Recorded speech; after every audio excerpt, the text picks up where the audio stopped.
Hello दोस्तों, आप सभी का स्वागत है मेरे चैनल इंडियन कोड गुरु में। मेरा नाम है नितिन। आज की वीडियो में मैं आपसे बात करूंगा ओपन ऑथेंटिकेशन के बारे में, जिसे हम ओथ के नाम से भी जानते हैं, जिसका प्रयोग आज सभी तरह की बड़ी कंपनियां इसका यूज़ कर रही हैं, चाहे वो माइक्रोसॉफ्ट हो, गूगल हो, याहू हो, फेसबुक हो।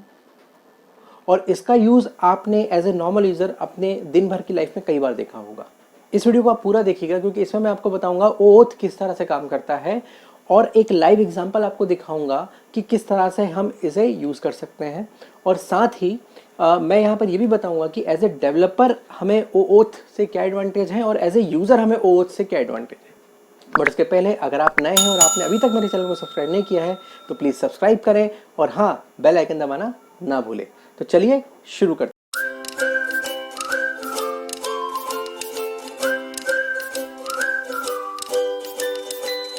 तो आज की वीडियो में मैं आपसे बात करूंगा ओथ के बारे में, जिसे हम ओपन ऑथेंटिकेशन बोलते हैं, जिसका करंटली 2.0 वर्जन चल रहा है। ये एक तरह का मैकेनिज्म है, टेक्नोलॉजी है, जिससे हम किसी यूजर को वेरीफाई करवा सकते हैं। अब यूजर वेरिफिकेशन क्या होता है उसे समझने के लिए आपको एक प्रॉब्लम थोड़ा सा अपन फेस करते हैं। पहले प्रॉब्लम के बारे में बताता हूँ। देखिए, मान लीजिए मैं एक वेबसाइट में हूँ, मैं एक वेबसाइट चला रहा हूँ, मान लीजिए वो ई कॉमर्स वेबसाइट है जिसमें मैं प्रोडक्ट सेल करता हूँ, लोग उसमें रजिस्टर्ड होते हैं। तो अब कोई नया यूज़र जब मेरी वेबसाइट पर आता है तो सबसे पहले उसे क्या करना पड़ेगा, साइन अप करना पड़ेगा या रजिस्टर्ड करना पड़ेगा, सम काइंड ऑफ रजिस्ट्रेशन करना पड़ेगा। अब जब मैं उसको रजिस्टर्ड कराऊंगा तो मुझे उससे क्या क्या चाहिए, मुझे उसका नाम चाहिए होगा जनरली, ठीक है, बाकी चीज़ें चाहिए, बट मुझे उसका ईमेल आईडी चाहिए, ठीक है। अब यहाँ पे मेरे लिए क्या होगा, जब वो रजिस्टर्ड कर लेगा, अपना ईमेल आईडी डाल देगा, तो अब प्रॉब्लम अगली ये आने वाली है कि मुझे उस ईमेल को वेरीफाई करवाना पड़ेगा। मतलब मुझे पहले यूज़र को चेक करना है कि वो यूज़र जेन्युइन है कि नहीं, मतलब जो वो डिटेल डाल रहा है, खासकर ईमेल आईडी, वो सही है कि नहीं, क्योंकि मुझे सारे कम्युनिकेशन ईमेल से करने हैं। तो अब प्रॉब्लम यहाँ ये है, सेम चीज़ मोबाइल के लिए भी हो सकती है कि मोबाइल पे आप ओटीपी भेजोगे या जो भी है। तो अब प्रॉब्लम यह है कि मुझे रजिस्टर्ड कराने के बाद मेल करने का एक मैकेनिज्म लिखना है, जो उसको एक वेरिफिकेशन मेल भेजेगा, यूज़र वहाँ जाएगा, मतलब उसको फोर्सली मुझे अकाउंट क्रिएट करके बताना पड़ेगा कि आपको वहाँ जाइए, आपके मेल आईडी पर एक वेरिफिकेशन कोड आया है या वेरिफिकेशन ईमेल आया है, आप वहाँ पे क्लिक करिए और आपका अकाउंट वेरीफाई हो जाएगा और आप कंटिन्यू हो सकते हो। बट अब प्रॉब्लम यहाँ पे क्या है, एक तो मुझे वेरिफिकेशन कोड पूरा लिखना पड़ेगा, मतलब मेल करने का, वहाँ से वेरीफाई करने का। दूसरी प्रॉब्लम यूज़र के पॉइंट में सोचिए, जो यूज़र वहाँ पे लॉगिन रजिस्टर्ड हुआ है, कि उसको मेरी वेबसाइट पे जब भी वो आएगा तो उसको मेरी वेबसाइट का यूज़र नेम पासवर्ड याद रखना पड़ेगा, ठीक है। और आजकल हम हर जगह लॉगिन करते हैं तो अलग अलग यूज़र नेम पासवर्ड सबके अलग अलग होते हैं और वो हमें याद रखना थोड़ा मुश्किल हो जाता है। यहीं पे रोल आता है ओथ का, या यहीं पे रोल आता है उन कंपनीज का, जैसे गूगल है, फेसबुक है, माइक्रोसॉफ्ट हो गया, याहू हो गया, ये कंपनीज का, जो हमें यूज़र वेरिफिकेशन देती है, क्योंकि इनके पास ऑलरेडी ईमेल अकाउंट्स आप बनाते हैं, मेल अकाउंट इनके पास, ये मेल सर्विस प्रोवाइड करती हैं, तो इनके मेल पे अगर लोगों ने अपने अकाउंट्स बनाए हुए हैं तो वो ऑलरेडी क्या होंगे, वेरीफाइड होंगे। तो ये क्या करेंगे, ये थर्ड पार्टी, मतलब ऐसा मेरी वेबसाइट में बात कर रहा हूँ, ये मुझे क्या करेंगे, यूज़र को बिहाफ ऑफ मी, मेरे कोडिंग के यूज़र को वेरीफाई करेंगे और मुझे वेरिफिकेशन करके बताएंगे कि ये वेरीफाइड यूज़र है कि नहीं है। बट अब यहाँ पर एक कंसल्ट जो आता है यूज़र पॉइंट ऑफ व्यू से, वो ये आता है कि एक नॉर्मल यूज़र ये सोचेगा कि ये जो कंपनियाँ हैं जिसमें मैंने अपना अकाउंट बनाया हुआ है, क्या ये मेरा credential information, critical information, secure information, जैसे खासकर मेरा पासवर्ड, क्या ये थर्ड पार्टी ऐप को शेयर करेगा? तो मैं यहाँ पर आपको एक पॉइंट बताना चाहूँ, ये ऐसा कुछ भी नहीं होने वाला है। ये एक मैकेनिज्म इसलिए बनाया गया है कि हम यूज़र को ऑथेंटिकेट कर सकें। ये कैसे काम करता है उसे समझाने से पहले मैं आपको एक लाइव एग्जांपल दे रहा हूँ। ये जो मैंने एक लोकली बनाया हुआ है, मेरी एप्लीकेशन छोटी सी बनाई हुई है, जिसमें मैं जीमेल से लॉगिन करा रहा हूँ और उसके डिस्प्ले नेम जो है वो मैं स्क्रीन पर शो करवा रहा हूँ। किसी भी ईमेल आईडी से आप लॉगिन करेंगे जीमेल की, आपका डिस्प्ले नेम जो भी होगा वो स्क्रीन पर अपीयर हो जाएगा, ठीक है। यहाँ से भी आपको एक पॉइंट याद रखना है कि यूज़र से क्या होगा, वही इन्फॉर्मेशन शो होगी जो यूज़र ने अपनी प्रोफाइल में शेयर करने की परमिशन दी होगी। और एज ए डेवलपर मुझे क्या फ़ायदा हुआ कि मुझे यूज़र को वेरीफाई करने का मैकेनिज्म नहीं लिखना पड़ा, मुझे जीमेल से ही वो वेरीफाई होकर मिल जाएगा कि ये जेन्युइन यूज़र है। तो चलते हैं अपनी स्क्रीन में, अपनी स्क्रीन पर आपको लेके चलता हूँ, वहाँ हम देखेंगे ये किस तरह से काम करता है और उसके बाद आके मैं आपको ये मैकेनिज्म कैसे काम करता है ये मैं आपको पूरा एक्सप्लेन करूँगा। तो चलिए चलते हैं स्क्रीन पर। ये मेरी छोटी सी एप्लीकेशन है जो कि लोकल होस्ट पे चल रही है। ये देखिए, लोकल होस्ट मतलब लोकल सर्वर पे चल रही है। मैं अभी यहाँ पर इसको सर्वर पे नहीं डाला हूँ, ये लोकल सर्वर पे मतलब चल रही है। तो मैंने छोटी सी एक इसमें सैंपल बनाया हुआ है, देखिए यहाँ पे इस तरह से। अब इसमें क्या हो रहा है कि मैंने एक बटन बनाई हुई लॉगिन विद जीमेल, मतलब मैं चाहता हूँ, ये मान लीजिए मेरी एक वेबसाइट है जिसमें मैं यूजर को लॉगिन कराना चाहता हूँ, ठीक है, और मैं चाहता हूँ कि यूजर जो है, ठीक है ना, वो लॉगिन करे बट जीमेल से करे, मतलब रजिस्ट्रेशन ना हो, सीधे लॉगिन कर जाए जीमेल से, और मैं उसकी यहाँ पर जो भी पब्लिक इन्फॉर्मेशन जो उसने शेयर की होंगी वो यहाँ पर एक्सेस करके दिखाऊंगा, जैसे उसकी फोटो, उसका नेम, उसका ईमेल आईडी, इस तरह से, ठीक है। तो चलते हैं इस बटन पे क्लिक करते हैं, देखिए क्या होता है। तो लॉगिन विद जीमेल पे जैसे मैंने क्लिक किया, तो जैसे मैंने आपको बताया, जैसे मैं क्लिक करूंगा तो देखिए पहली ये स्क्रीन आपके सामने ओपन हुई, ये स्क्रीन गूगल की है यार, मतलब अगर आप यहाँ पर, ये आपसे सेलेक्ट करने को बोल रहा है कि आप किस अकाउंट से लॉगिन करना चाहते हैं, तो यहाँ जो भी आप ईमेल आईडी सेलेक्ट करेंगे या टाइप करेंगे वो एक्चुअली आप गूगल की स्क्रीन पर कर रहे हैं, याद रखिए, मतलब पासवर्ड आप मेरी या लोकल इस पर एक्सेस नहीं कर रहे हैं, ठीक है। दूसरी चीज ये है कि जैसे आपने ईमेल आईडी सेलेक्ट किया, जैसे तो जैसे मैंने आपको बताया कि मैंने यहाँ पर जैसे ईमेल आईडी सेलेक्ट किया, फिर मुझे यहाँ पासवर्ड डालना है, तो मैंने यहाँ पर जैसे पासवर्ड डाल दिया, उसके बाद मैं जैसे नेक्स्ट बटन पे क्लिक करूंगा तो ये रिक्वेस्ट जो है ये जाएगी रिक्वेस्ट किसके पास, जीमेल गूगल के ऑथेंटिकेशन सर्वर के पास। पहले वो चेक करेगा कि क्या ये user name password email ID सही है कि नहीं, और अगर सही है तो वहां से रिटर्न करेगा एक एक्सेस टोकन। किसको रिटर्न करेगा, मेरी इस एप्लीकेशन को क्या करेगा, एक वहां से एक्सेस टोकन रिटर्न होगा। और फिर क्या होगा देखते हैं, तो देखिए बहुत जल्दी होगा, मैं दिखा देता हूँ।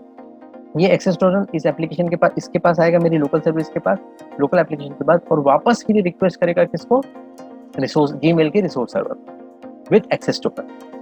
और उस एक्सेस टोकन के बेसिस पे कि हाँ, क्योंकि इस बीच में जो ऑथेंटिकेशन सर्वर है जीमेल का, जब मैंने रिक्वेस्ट डाली, अभी यहाँ पर ये देखिए, ये जो रिक्वेस्ट डाली है मैंने यूजर नेम पासवर्ड डालने वाली, तो एक्सेस टोकन ये वापस इस एप्लीकेशन को भेजेगा, साथ में एक्सेस टोकन रिसोर्स सर्वर को भी दे देगा, शेयर कर देगा, ठीक है, जिससे जब वापस ये एप्लीकेशन रिक्वेस्ट करेगी रिसोर्स सर्वर पे विद एक्सेस टोकन, तो वो उसे वैलिडेट करके उसकी क्लाइंट की इन्फॉर्मेशन उन्हें शेयर कर देगी। देखिए किस तरह से ये हुआ। तो मैंने इसे नेक्स्ट किया, जैसे मैं नेक्स्ट करूंगा, अगर ये सही होगा तो ये एक्सेस टोकन रिटर्न करेगा मेरी एप्लीकेशन को, ये देखिए, और मुझे वहाँ पर उसकी इन्फॉर्मेशन, मतलब ये बहुत जल्दी हुआ है ना, एक्सेस टोकन वापस आया और फिर से एक रिक्वेस्ट जनरेट हुई रिसोर्स सर्वर पे, और वो एक्सेस टोकन मैच करने के बाद वहाँ से मुझे इन्फॉर्मेशन, डिस्प्ले इन्फॉर्मेशन, जैसे मेरी प्रोफाइल पिक्चर, मेरा नाम और मेरी ईमेल आईडी शेयर हो, ठीक है।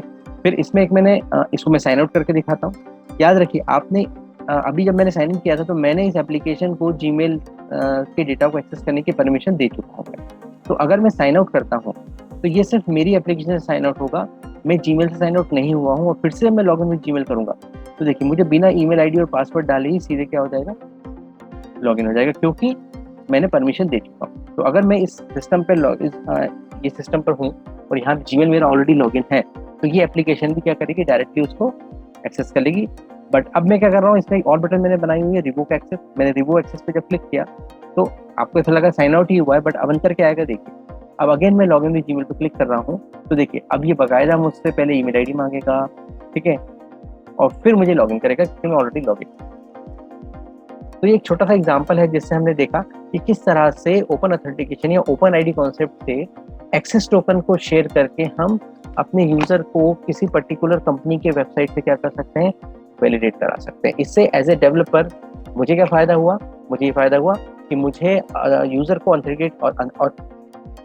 ऑथेंटिकेट करने का या ऑथराइज करने का या उसकी परमिशन देने का कोड लिखने से बच गया मैं, मुझे ऑथराइज पर्सन ही, क्या वो वैलिडेट पर्सन ही इसमें मिला। दूसरा, यूजर को क्या फायदा हुआ, यूजर को ये फायदा हुआ कि उसको अपनी हर वेबसाइट का यूजर नेम पासवर्ड याद रखने की जरूरत नहीं है, वो सिर्फ जीमेल के अकाउंट से ही या फेसबुक के अकाउंट से या माइक्रोसॉफ्ट के अकाउंट से, याहू के अकाउंट से ही मैक्सिमम जो वेबसाइट की फैसिलिटी अवेलेबल है वो लॉगिन कर सकता है। तो जैसा आपने देखा इस सैम्पल एप्लीकेशन पे, ये एक सैम्पल एप्लीकेशन थी छोटी सी, जिसमें लॉगिन मैंने जीमेल से कराया, जिससे जीमेल की विंडो ओपन हुई, वहाँ पर आपने यूजर नेम पासवर्ड, अपने ईमेल आईडी में पासवर्ड डाला, फिर जीमेल ने मुझे वेरीफाई करके वापस डेटा भेजा और उसका नाम मेरे स्क्रीन पर मैंने अपेयर करा लिया, मतलब मेरी एप्लीकेशन को उसका नाम मिल गया। और भी डिटेल मिल सकती है बट मैंने फिलहाल अभी सिर्फ नाम डिस्प्ले किया। तो अब ये मैकेनिज्म काम कैसे करता है उसको समझने के लिए आपको पहले ये समझना होगा कि जितनी ये कंपनियां ओथ टेक्नोलॉजी पे वर्क कर रही हैं या यूज़र वेरिफिकेशन देती हैं, उनके पास दो तरह के सर्वर होते हैं। एक सर्वर होता है रिसोर्स सर्वर। रिसोर्स सर्वर क्या है, यहाँ पर उसके जो यूज़र हैं जिन्होंने अपना ईमेल आईडी वहाँ बनाया हुआ है, जीमेल यूज़र जो, आप अगर मैं गूगल का एग्जांपल ले रहा हूँ, वो जीमेल यूज़र जो है जहाँ पर उसने अपना आईडी बनाया हुआ है, वो उसकी सारी इन्फॉर्मेशन उस रिसोर्स सर्वर पर स्टोर है। दूसरा एक सर्वर होता है ऑथेंटिकेशन सर्वर, ये दो सर्वर अलग हैं, ठीक है। अब होता क्या है कि जब आप किसी एप्लीकेशन, थर्ड पार्टी एप्लीकेशन से लॉगिन करते हैं जीमेल में, फॉर एग्जांपल जैसे आपने कोई भी एप्लीकेशन, जैसे मैंने अभी आपको एग्जांपल दिया कि लॉगिन पे क्लिक किया तो एक विंडो ओपन हुई, ये फेसबुक से भी हो सकता है, जीमेल को भी कॉन्सेप्ट सेम चलता है, ठीक है। आपने लॉगिन किया, अब लॉगिन पे क्या होता है, एक विंडो जो ओपन हुई, वो विंडो याद रखिए वो उस कंपनी की है, वो ऑथेंटिकेशन कंपनी जो आपने जैसे जीमेल यूज़ किया या गूगल यूज़ किया उसकी विंडो थी। आप वहाँ पे अपने क्रेडेंशियल डाल रहे हो, ध्यान रखना। आप मेरी एप्लीकेशन या मेरी विंडो या थर्ड पार्टी एप्लीकेशन जो थी उसकी स्क्रीन पर आप डेटा नहीं डाल रहे हो, इसका मतलब आपका पासवर्ड वहाँ से शेयर नहीं हो रहा है, ठीक है। अब हुआ क्या है कि जब आपने अपना यूज़र नेम पासवर्ड डाला, ठीक है, और सबमिट किया, तो ये रिक्वेस्ट गई सबसे पहले किसके पास, ऑथेंटिकेशन सर्वर के पास। ऑथेंटिकेशन सर्वर जो गूगल का है, उसने क्या किया, चेक किया, रिसोर्स सर्वर से रिक्वेस्ट लेके चेक किया कि जो यूज़र नेम पासवर्ड मेरे पास आया है क्या वो सही है। तो रिसोर्स सर्वर ने क्या किया, उसको जेन्युइन बताया, और रिसोर्स सर्वर ने एक टोकन जिसको हम एक्सेस टोकन बोलते हैं वो ट्रांसफ़र कर दिया किसको, ऑथेंटिकेशन सर्वर को। और वो ऑथेंटिकेशन सर्वर ने वापस रिस्पॉन्स इस एप्लीकेशन को एक्सेस टोकन के रूप में दे दिया कि हाँ मैं वेरीफाई कर चुका हूँ, ये यूज़र एक्सेस टोकन है। अब क्या होगा, यहाँ पर याद रखिए सिर्फ एक्सेस टोकन जो है वो शेयर हुआ है, डेटा अभी भी शेयर नहीं हुआ है आपका, ठीक है। अब सेम एप्लीकेशन जिसने एक्सेस टोकन रिसीव कर लिया है वो वापस रिक्वेस्ट डालेगी किसको पता है, रिसोर्स सर्वर पे, जहाँ पर उस यूज़र की प्रोफाइल सेव है जिसने लॉगिन किया है, और वो एक्सेस टोकन के साथ भेजेगा, साथ में भी उसको एक्सेस टोकन को भेजना पड़ेगा इस रिक्वेस्ट के साथ। अब जो एक्टिवेशन जो ऑथेंटिकेशन सर्वर है वो उस एक्सेस टोकन को रिसीव करेगा और मैच करेगा कि जो मुझसे रिसोर्स सर्वर ने जो एक्सेस टोकन डिलीवर किया है मैंने उसको, और ये जो टोकन आया वो सही है। अगर वो मैच हो जाता है मतलब जो लॉगिन हुआ वो जेन्युइन है, अब वो वहाँ से उसकी जो पब्लिक इन्फॉर्मेशन है जो उसे शेयर करने की परमिशन दी हुई है वो मेरी एप्लीकेशन या थर्ड पार्टी एप्लीकेशन को डिलीवर कर देगा। और यहाँ मजे की बात ये है, यहाँ पे सरप्राइजिंग एलिमेंट यहाँ पर ये है कि वो जो एक्सेस टोकन है वो हर रिक्वेस्ट के बाद बदल जाता है। मतलब आपने आज उस ऐप में लॉगिन विद जीमेल किया, कल आप करेंगे या आज दिन में कई बार आप करते हैं, तो हर बार आपको नया एक्सेस टोकन क्या होता है, रिलीज होता है। ऐसा नहीं कि एक टोकन ही सभी यूजर्स को चल रहा है या एक यूजर को फिक्स हो गया, नहीं, हमेशा आपको नया एक एक्सेस टोकन मिलेगा। तो अब यहाँ पर एडवांटेज क्या हुआ इस चीज़ का, एज ए डेवलपर मैं अपनी बात करूं तो यहाँ पर आप अब उस चीज़ को समझ में आएगा आपके कि यहाँ पर सारा गेम एक्सेस टोकन के थ्रू चल रहा है। मतलब डेटा जो शेयर हो रहा है वो सिर्फ एक्सेस टोकन शेयर हो रहा है, बाकी कोई भी चीज़, ना यूज़र नेम, ना खासकर पासवर्ड तो कोई शेयर नहीं हो रहा है। अच्छा, क्या हर कोई एप्लीकेशन जो है थर्ड पार्टी एप्लीकेशन जीमेल से लॉगिन करवा सकती? नहीं। सबसे पहले उस एप्लीकेशन को जीमेल पे गूगल के सर्वर पर रजिस्टर्ड होना पड़ेगा और वहाँ से उसको एक API की या क्लाइंट ID लेना पड़ेगा। मतलब गूगल को भी पता है कि किस किस क्लाइंट को उसने ये फीचर प्रोवाइड किया है या कौन कौन सी थर्ड पार्टी एप्लीकेशन जो उसके सर्वर पर रजिस्टर्ड हैं रिक्वेस्ट कर रही हैं यूज़र ऑथेंटिकेशन करने के लिए। और आगे मैं कोशिश करूंगा कि इस टेक्नोलॉजी को यूज़ करके मैं पूरा इसका एक वीडियो बनाऊं जिसमें मैं इसको कैसे करेंगे मैं आपको करके भी दिखाऊंगा। इसका एक प्रॉपर एक वीडियो मैं अलग से बनाऊंगा। तो यहाँ पर हमें डेवलपर को क्या फ़ायदा हुआ, मैं ऑलरेडी ऑथराइज्ड यूज़र मतलब वेरीफाइड यूज़र मैं बोलूँगा मुझे मिल गया। और एज ए क्लाइंट मुझे क्या फ़ायदा हो रहा है कि मुझे उस वेबसाइट पे जाके उसका यूज़र नेम पासवर्ड याद रखने की ज़रूरत नहीं है। तो it is all about OAuth, it is open authentication. और अगर आप एक डेवलपर हैं तो मान के चलिए आपके लिए ये एक ज़रूरी होगा, क्योंकि आप किसी भी तरह की एप्लीकेशन बनाएं, किसी भी टर्म में बनाएं, और अगर आप एक एंड यूज़र पे काम कर रहे हैं या आप ये एंड यूज़र के लिए एप्लीकेशन बना रहे हैं, मतलब एक सामान्य आदमी उसमें लॉगिन करेगा, तो आपको ये फीचर उसमें रखना आजकल लगभग कंपलसरी हो गया। तो आप इसको छोड़ नहीं सकते हैं। सेम कॉन्सेप्ट फेसबुक से भी होता है, लॉगिन विद फेसबुक। तो दोस्तों उम्मीद करता हूँ ये वीडियो आपको अच्छा लगा होगा। अगर अच्छा लगा तो प्लीज़ इसको शेयर करें, लाइक करें, और हाँ कमेंट में बताइए कि आप और किस टेक्नोलॉजी पे वीडियो बनाना चाहते हैं। और हाँ, अब मैं इंस्टाग्राम, टेलीग्राम और फेसबुक पर भी अवेलेबल हूँ, आप वहाँ भी मुझे फॉलो कर सकते हैं। इसका लिंक डिस्क्रिप्शन में दिया गया है। तो आज की वीडियो में सिर्फ इतना ही। मिलते हैं अगले किसी और वीडियो में कुछ इंटरेस्टिंग टॉपिक को लेके। Thanks for watching.